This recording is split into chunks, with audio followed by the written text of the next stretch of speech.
Berbicara mengenai hantu Indonesia, mungkin tidak akan ada habisnya, terutama mengenai sosok perempuan yang cantik, tapi bisa membuat panik. Mungkin hampir semua orang Indonesia sudah tidak asing lagi ketika mendengar nama kuntilanak, yang merupakan jenis hantu yang dipercaya oleh masyarakat luas bahwa sosok hantu kuntilanak ini pada dasarnya adalah seorang perempuan yang telah meninggal atau perempuan yang telah meninggal setelah melahirkan. Namun, di beberapa daerah lain, contohnya seperti di Kalimantan, sosok hantu perempuan yang menggunakan kain putih ini biasa dipanggil dengan sebutan Pontianak, atau kependekan dari perempuan mati beranak.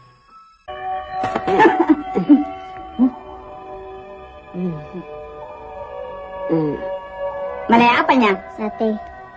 Hah? Sate. Sate. Berempat tusuk. 200 tusuk makan di sini. Ceng, bangun. Sate 200 tusuk makan di sini. 200 tusuk. Iya. Tangan dok ini. Silakan, Jeng.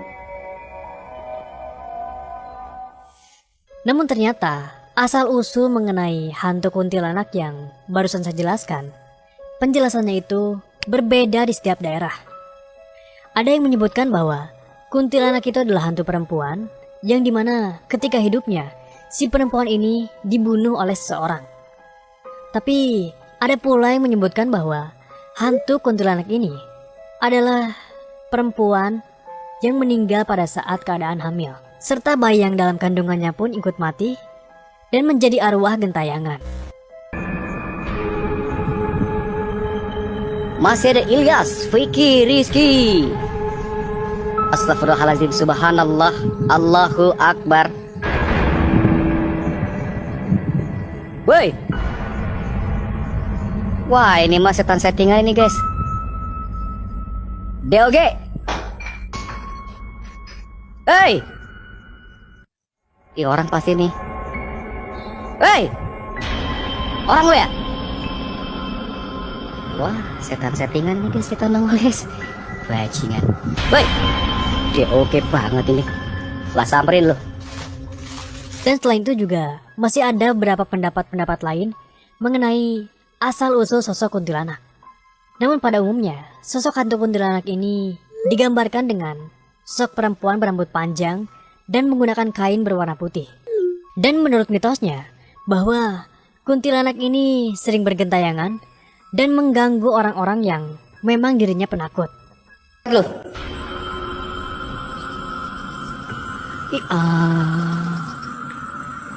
DOG. DOG, guys, DOG, DOG. Goblok, DOG goblok ini, Bang. Woi. Lu orang ya? Anjing, lu orang nih pasti nih. Woi. Nih gua zoom lu. Gua zoom lu. Berani nggak lu nongolin muka lu? Hah? Hei. Mana muka lu? Woi. Mana. Guys, anjing, guys. Ngeblur, guys. Anjing, guys. Mukanya rata. Gua lihat lagi. Mana? Anjing, mukanya astagfirullahaladzim. Gak ada mukanya, goblok banget. Gua samperin lu, gua telanjangin lu. Bahkan katanya, hantu kuntilanak ini ada yang memiliki lubang di bagian punggungnya, atau biasa dipanggil dengan sebutan sundel bolong. Yang memang pada dasarnya, hantu sundel bolong juga masih dikategorikan sebagai hantu kuntilanak. Karena hantu sundel bolong juga masih berwujud sosok perempuan, tapi memiliki cerita yang agak sedikit berbeda dari kuntilanak. Lalu jika muncul pertanyaan, mengapa sundel bolong ini memiliki lubang di bagian punggungnya? Jadi menurut mitos dan ceritanya, bahwa sosok sundel bolong ini merupakan hantu perempuan yang sedang hamil. Dan dalam masa kehamilannya ini, si hantu perempuan ini meninggal dunia. Dan bayi yang ada di dalam kandungannya pun juga ikut meninggal dunia. Kemudian setelah si wanita hamil yang meninggal dunia ini dikuburkan, katanya ada seorang yang memiliki ilmu hitam serta melakukan ritual kepada si perempuan hamil yang meninggal tadi. Hingga akhirnya perempuan tersebut melahirkan dalam kubur melalui punggungnya. Tapi penjelasan tersebut masih berupa mitos yang beredar di masyarakat kita, yang memang kebenarannya masih belum bisa dibuktikan. Namun di sisi lain, banyaknya cerita, tradisi, hingga kepercayaan masyarakat mengenai hantu kuntilanak ini yang membuat takut jika mendengar adanya kabar bahwa hantu kuntilanak ini bergentayangan. Apalagi ketika ada seorang perempuan yang baru saja melahirkan. Karena menurut mitosnya, jika ada seorang perempuan yang baru saja melahirkan, maka si bayinya ini harus ditemani atau jangan ditinggalkan selama 7 hari 7 malam. Karena katanya, hantu kuntilanak ini akan mengganggu bayi tersebut hingga bayinya menangis. Dan yang paling menakutkannya lagi, katanya bahwa si kuntilanak ini bisa menculik bayi tersebut. Lalu ada sebuah pertanyaan, mengapa hantu kuntilanak ini sering mengganggu wanita hamil serta pengganggu bayi yang baru saja dilahirkan? Seperti yang telah saya jelaskan di awal, bahwa mitos mengenai sosok hantu kuntilanak ini berasal dari seorang yang meninggal setelah melahirkan atau masih dalam keadaan hamil. Mungkin alasannya dia iri karena belum sempat memiliki anak, yang pada akhirnya sering mengganggu ataupun meneror wanita hamil atau bayi yang baru saja dilahirkan. Dan mungkin dari sinilah alasan mengenai kuntilanak selalu mengganggu wanita hamil dan juga bayi yang baru saja dilahirkan. Nah, dari situlah muncul sebuah tradisi yang dibiasakan, yang dimana jika seorang perempuan telah melahirkan dan dia hendak bepergian keluar, maka dia harus membawa gunting, paku, dan benda lainnya yang dianggap sebagai penangkal gangguan dari hantu kuntilanak. Bahkan setelah bayinya lahir pun sering ditemukan benda-benda tersebut seperti gunting ataupun paku yang disimpan dalam sebuah wadah di dekat jabang bayi tersebut, yang tujuan utamanya adalah supaya si bayi ini tidak diganggu oleh hantu kuntilanak. Lalu muncul pertanyaan lainnya, mengapa benda seperti gunting, paku ataupun benda-benda tajam lainnya dapat menangkal hantu kuntilanak? Menurut mitos kepercayaan masyarakat pada zaman dahulu, bahwa benda-benda tajam ini memang bisa digunakan untuk menangkal kuntilanak. Yang contohnya seperti menancapkan paku ke bagian atas kepala kuntilanak tersebut. Tapi sebagian orang ada yang mengatakan bahwa paku tersebut sebenarnya bukan ditusukkan ke bagian kepalanya, melainkan ditusukkannya itu ke bagian leher belakang kuntilanak. Yang mungkin kalian pun pernah melihat adegan tersebut dalam film horor, yang dimana si hantu kuntilanaknya ini ditancapkan paku di bagian atas kepalanya.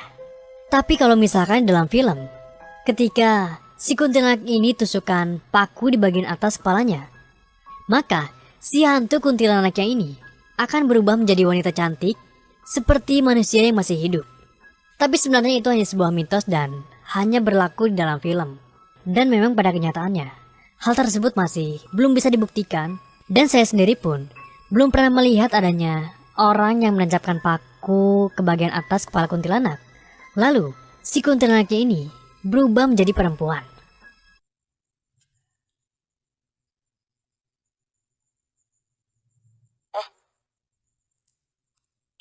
Apa itu ya?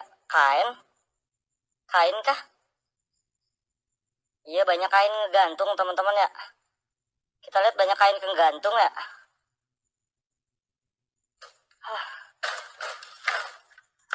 Anjing! Kok bisa terbang goblok? Kang Adit, dit, pantau dit, bisi berkaing dit. Lalu ada pun beberapa tanda-tanda kemunculan kuntilanak, biasanya ditandai dengan beberapa hal. Contohnya seperti sering terciumnya aroma bunga melati, yang memang menurut adat Jawa bahwa bunga melati ini dapat membawa aura spiritual ke alam semesta. Lalu selain bunga melati, ada juga tanda lain yang menandakan adanya kuntilanak di sekitar kita. Contohnya seperti terdengarnya suara anak ayam pada malam hari.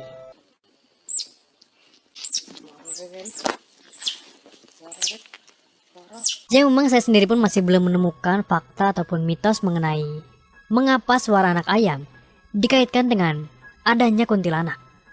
Selain itu juga, ada mitos yang mengatakan jika terdengar suara kuntilanak dari dekat, maka sosok kuntilanaknya ini sangatlah jauh.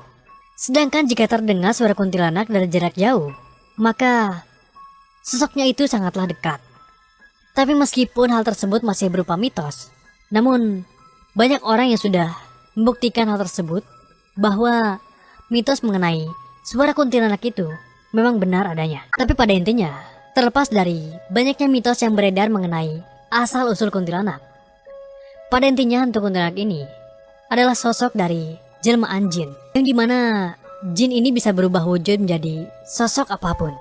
Dan memang biasanya jin ini sering mengganggu manusia dengan menyerupai sosok-sosok yang sangat menyeramkan. Contohnya seperti kuntilanak ataupun jenis hantu-hantu lainnya. Kemana? Kemana itu? Kita sisi jalan. Astagfirullah. Matiin Ren. Flash aktif. Oke, teman-teman. Ada kuntilanak. Ren, ayo, kamu harus kuat, Ren. Maju, Ren. Maju. Samperin, Ren. Pelan-pelan. Ren.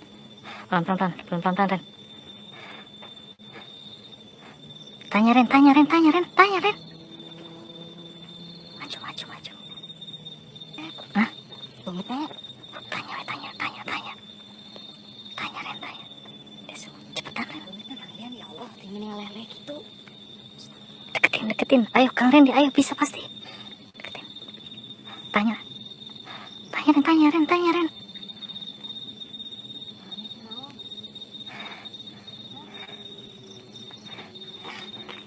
Nangis, mulai. Hah? Nangis. Curi. Tuh. Beritanya telah curi. Empok. Astagfirullahaladzim. Nangis.